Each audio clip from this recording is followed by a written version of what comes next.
তো বলেই দিচ্ছে যে আপনি হসপিটালের বাইরে বেরোলে মারধর করবে, রড ঢুকিয়ে দেবে। আরজি করের ঘটনা থেকে বিন্দুমাত্র সরকার কোনো শিক্ষা নেয়নি, আর সামগ্রিকভাবে একটা অসুস্থ সমাজ তৈরি করে দিয়েছে তৃণমূল কংগ্রেস।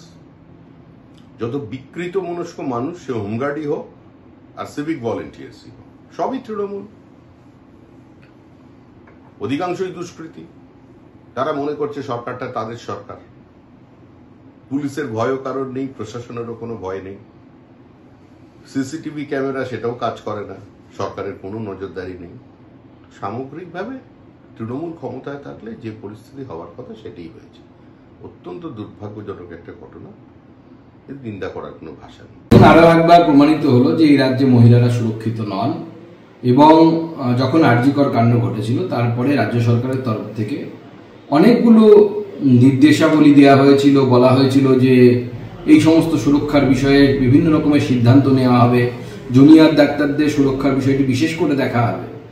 কিন্তু আদপে গ্রাউন্ড লেভেলে অর্থাৎ জমিনি স্তরে কিচ্ছু হয়নি, এবং সেটা প্রমাণ করছে যে মমতা বন্দ্যোপাধ্যায় বারবার বা তার প্রশাসন বারবার ললিপপ দিচ্ছেন বাংলার মানুষকে।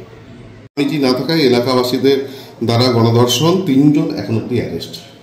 দেখুন, অত্যন্ত চিন্তার বিষয় যে এইভাবে সামাজিক অবক্ষয়ের কথা আমি আগেও বলেছি যে গ্রামে গঞ্জে কাজ না থাকার জন্য পশ্চিমবঙ্গের বিভিন্ন এলাকা থেকে মানুষ পরিযায়ী শ্রমিক হিসেবে, বিশেষ করে বাড়ির পুরুষ মানুষেরা পরিযায়ী শ্রমিক হিসেবে অন্য রাজ্যে কাজ করতে যেতে বাধ্য হচ্ছে, এবং তার ফলে সামাজিকভাবে একটা অদ্ভুত ধরনের সমস্যা দেখা দিয়েছে গ্রামে গঞ্জে। যারা গ্রামে থাকেন কান পাতলে পরেই শুনতে পাবেন বা জানতে পারেন, যেহেতু আমাদের মাটির স্তরে বা জমির স্তরে যোগাযোগ আছে বলে আমরা সেটা বুঝতে পারি। এবং এই ধরনের ঘটনা ঘটছে এবং ঘটবে আগামী দিনে আরো বেশি করে, যদি না আমরা বাংলায় কর্মসংস্থানের ব্যবস্থা করতে পারি।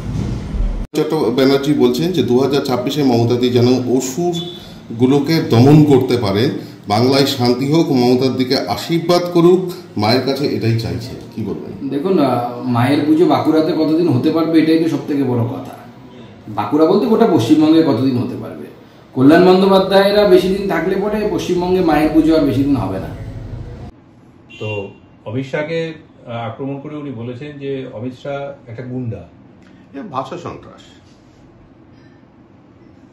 কোনো সুস্থ রুচিশীল একজন নাগরিকের থেকেও এই ধরনের ভাষা প্রত্যাশা করা যায় না। আর উনি একজন নির্বাচিত জনপ্রতিনিধি, এতবারের সাংসদ হয়ে গেল, আবার আইনজীবী। উনি যেটা করছেন এটা পরিবেশ দূষণ করছেন। এই সমস্ত বক্তব্যের কোনো প্রতিষ্ঠা, কোনো আলোচনা করতে জনগণের খুব একটা আগ্রহ নেই।